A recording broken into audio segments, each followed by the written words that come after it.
अस्सलाम वालेकुम जी। आपको बड़ी एक अफसोसनाक ख़बर दे रहे हैं। हमारी एक बहुत अच्छी कुलीग और मेरी फेसबुक फ्रेंड भी थी सदफ़ नईम, जो कि इमरान ख़ान साहब के लॉन्ग मार्च में शाना बशाना उनके साथ चल रही थी, रिपोर्टिंग भी कर रही थी।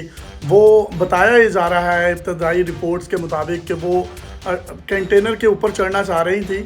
उनका अचानक हाथ फिसला जिसकी वजह से वो नीचे गिरी और जो टायर है कंटेनर का वो उनके ऊपर से उनको कुचलता हुआ आगे गुजर गया, जिसकी वजह से उनकी मौके पर ही जो है वो शहादत हो गई है। ये इंतहाई अफसोसनाक है। और मैं सदफ़ के बारे में आपको बताता चलूँ, सदफ़ इंतहाई मेहनती लड़की है और बहुत से जो लोग हैं, जो हमारे सहाफ़ी बहन भाई हैं, वो अच्छे तरीके से जानते हैं। वो बड़ी स्ट्रगल करती थी, मतलब कहीं ना कहीं वो उसको शौक़ था, एक पैशन था काम करने का।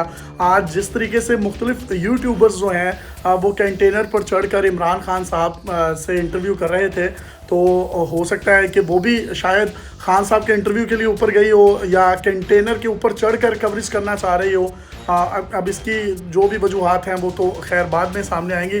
सदफ़ का जो सहाफ़ती बैकग्राउंड है उसके हवाले से मैं आपको बताता चलूँ, ये चैनल 5 के साथ मुंसलिक रही, जो कि ज़िया शाहिद साहब की अखबार भी है और उनका चैनल भी है।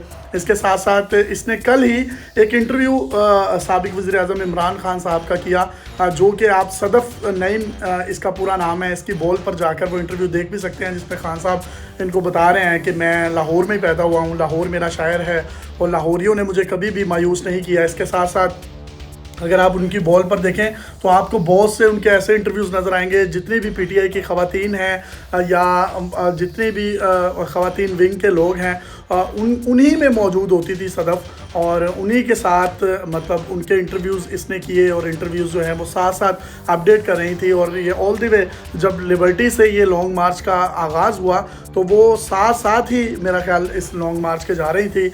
अब जब ये अफसोसनाक वाक़या पेश आया है तो उसके बायस इमरान ख़ान साहब ने अपने इस लॉन्ग मार्च को कल तक के लिए जो है वो मुलतवी कर दिया है और कल ही वो अब कामों की से आगे जाएंगे। इस अफसोसनाक वाक़े के बाद ख़ान साहब जो हैं कामों की से वापस लाहौर आ गए हैं, मतलब जिस जगह पर यह हादसा हुआ है। अब कल से जो है दोबारा से वो स्टार्ट होगा। तो मैं अपने उन तमाम जो हमारे कुलीग्स हैं, हमारे जर्नलिस्ट बहन भाई काम कर रहे हैं और मतलब एक पहली सफ़ में एक किरदार अदा कर रहे हैं, उन तमाम से मैं रिक्वेस्ट करूँगा कि सबसे पहले आप अपनी जानो माल की हिफाजत करें और फिर कवरेज करें। नो डाउट कि ये एक बहुत बड़ा फरीज़ा है जिससे हम आवाम को आगाह रखते हैं। तो ये इंतहाई अफसोसनाक ख़बर सामने है। यकीन करें, बीइंग फ्रेंड, मुझे बिल्कुल भी अभी यकीन नहीं आ रहा कि वो इस दुनिया में नहीं रही।